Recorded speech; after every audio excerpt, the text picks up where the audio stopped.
Hi, everybody. If you don't know me, my name is Max, and I'm just going to say a few words about my friend Connor, or as some of you might know by his last name, Deagle.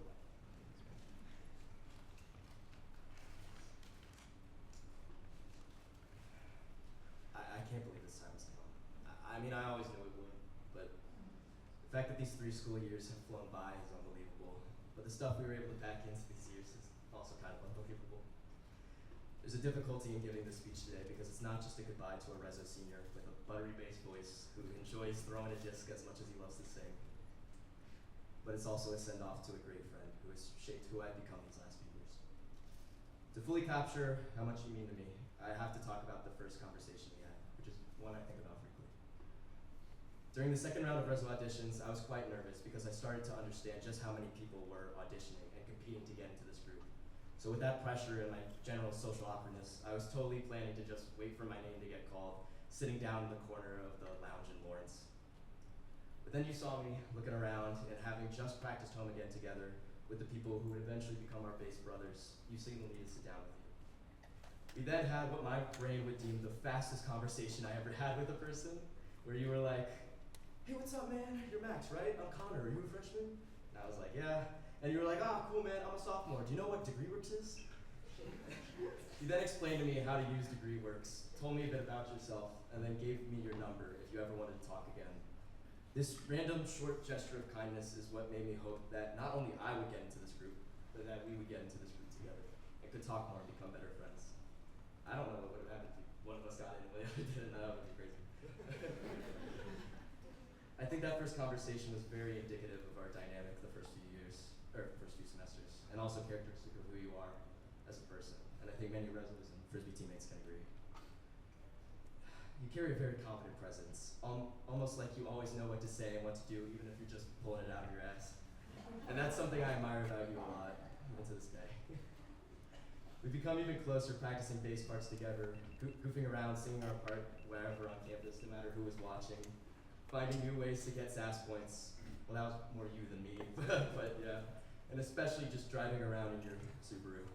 Whether it was a good day where I could afford to procrastinate work, that one time where we both had COVID and we were bored, or the worst day I ever had, you'd always be there for me. You didn't hesitate to just pick me up and offer to drive around in your car and sing our hearts out for hours. Even when you went to New Zealand spring of my sophomore year, we called nearly every week, and you'd give me all the good recommendations for when I would go the semester after. I think it was until I went abroad that it didn't truly set in that it wasn't just you shaping my Colgate experience or my Reso experience, but it was us shaping each other's. That excitement of this last Jan tour and last semester was unmatched as we get to room together and get to sing together once again. And I have to say, it was a crazy, silly, but also very nice last semester with you geeks. From our post-class naps to you introducing me to Frisbee shenanigans and cool Frisbee people, who I see in the crowd now, to learning new bass parts together one last time, it was unforgettably awesome. And I know most of this speech is about us, but you've clearly forged new bonds within the group and became a very strong Reso senior, despite the fact that you have less time than the other Reso seniors in this group. And now comes an end to your time at Colgate. I remember thinking to myself freshman year, man, it sucks not getting to leave the group with Connor since we joined the group together. But I've since come to terms with it, because even though we won't be sharing the thing that brought us together in the first place anymore, we'll still be there for each other, and I know we have new fun memories ahead outside of Colgate. So congrats, Deagle. Me and the rest of the Resos will be missing you here, but I'll be looking forward to the next time we can just get in the car together, sing, and talk.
Spirit